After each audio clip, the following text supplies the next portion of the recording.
Breaking news here to start NFL Live. A scary moment for two-time MVP Lamar Jackson today. As our Jamison Hensley posted, Jackson left Wednesday's practice early with what appeared to be a right wrist hand injury. About 90 minutes into practice, Jackson got knocked down. He stayed for a few more plays and then headed into the facility.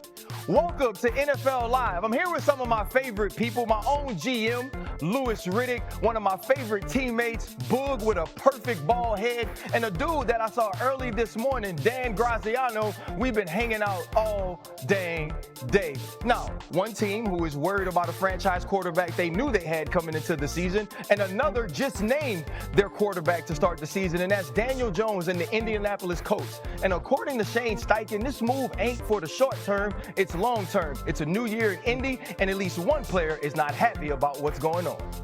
I would say so. I think I'd be lying if I said it wasn't. You look around the league and see just like the consistency of having like Patrick Mahomes or like a quarterback behind you that's like been the franchise player for years and years and years, and getting to build that chemistry with that quarterback year after year is something that there is an advantage to when it comes to O-line play. Quentin Nelson, a man that I would not like to upset, seems like he wants a franchise guy that he can have there for a decade, and he's not necessarily pleased with what's going on, Graz. Can you kind of tell us why the coach decided to go with Daniel Jones? Yeah, RC, the answer I got back asking about this last night was consistency, that Daniel Jones had been the more consistent performer at the position throughout the offseason and throughout training camp. The Colts, they still tell you that Anthony Richardson at 23 years old is a young player they believe can still continue to grow, and that he showed positive signs of that growth throughout the offseason, but wasn't as consistent as Jones. And when he got an opportunity to start that first preseason game, he got injured and wasn't able to get the reps in that game that they hoped he would. It's kind of been the story of Richardson's career so far, missing time, valuable time due to injury, and right now he's going to have to work on getting better in a backup role for as long as Daniel Jones holds the job. Yeah, I think this is pretty simple, guys. I think Shane Steichen understands where he is in his career as a coach. He's got to win. And he's asked himself, which quarterback gives me the best opportunity to win? Because if I don't win, then my kids' private school that they enjoy going to, we won't be able to go there. That nice Mercedes that my wife drives, we're not going to be able to afford that. So I got to win. Now, Colts as an organization would probably say, hey, we need to develop Anthony Richardson. But Shane Steichen and Chris Ballard are not in a position to develop Anthony Richardson this year in forfeit of wins. They gotta win. And if you're Shane Steichen, you just look in the mirror and you say, which one of these guys do I trust the most? Do I trust my kid's private school? Do I trust my wife's Mercedes to the most? And he chose Daniel Jones. And you know what? I can't be mad at it. Even though they knew when they drafted Anthony Richardson, he needed to play, he needed to develop. But right now at this point in time, I think Shane Steichen is making the best decision for himself and his coaching staff, and I think he's doing the right thing. Well, a little simple flex by Booger there. He's talking about private schools and Mercedes, but Anthony Richardson's agent is trying to get him some private schools and Mercedes too. Derek Jackson spoke to our coach reporter Stephen Holder yesterday, and he did not hold back about the quarterback's future in Indy, saying, quote, "We have a lot to discuss. Trust is a big factor, and that is at best questionable right now," Jackson said. Anthony came back and made the improvements in the areas he needed to improve, and by all accounts, he had a great camp.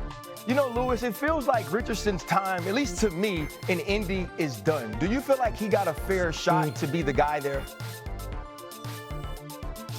Look, RC, as you know, when you're the 4th overall pick, they're going to give you every chance to succeed, okay? The whole organization, by and large, is set up to really support you. So I really cannot say, from what I know, that the Colts didn't give Anthony Richardson a fair shot, okay?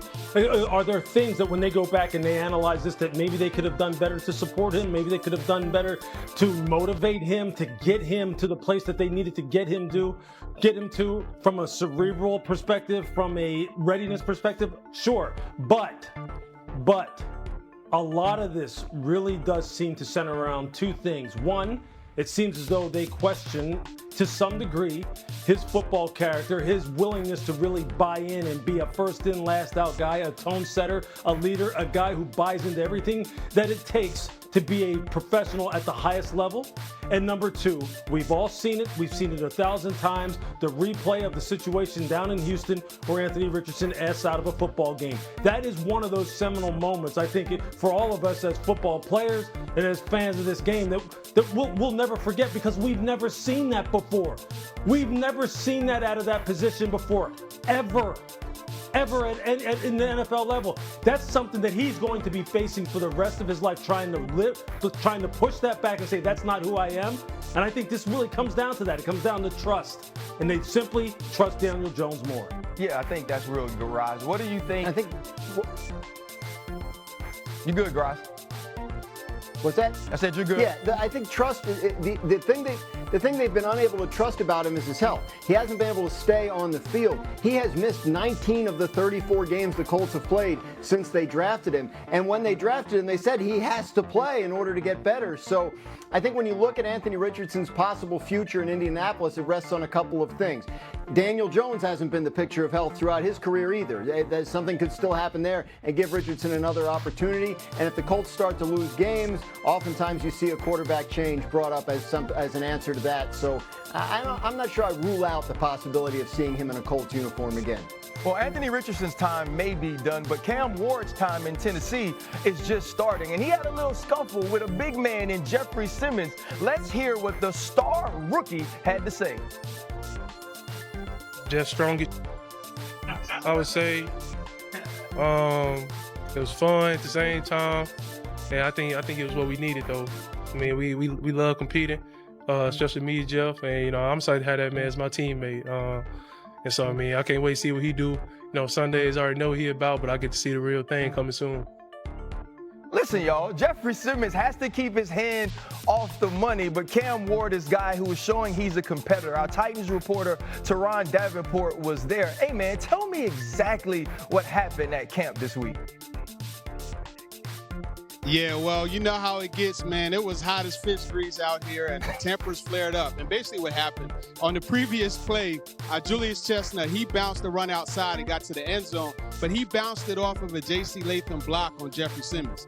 J.C. Latham and Simmons, they have a rivalry, too. They talk back and forth, so he was letting Simmons hear it all the way up until the huddle. And then the next play, Ward hit Ridley for a touchdown, and he went over to celebrate it with his receiver, but on the way over there, he stopped, gave Jeff a push and did his celebration, and Jeff didn't like that. So 2 hands to the face, and next thing you know, everybody came over to break it up. I talked to Jeff on Tuesday after practice, and he said that he loved the way the offense stepped up for the quarterback, and that's how it's supposed to be. And Brian Callahan on Tuesday also said that, yeah, you definitely want to have hands off of the quarterback, but the quarterback has to understand you can't go get in the fray like that.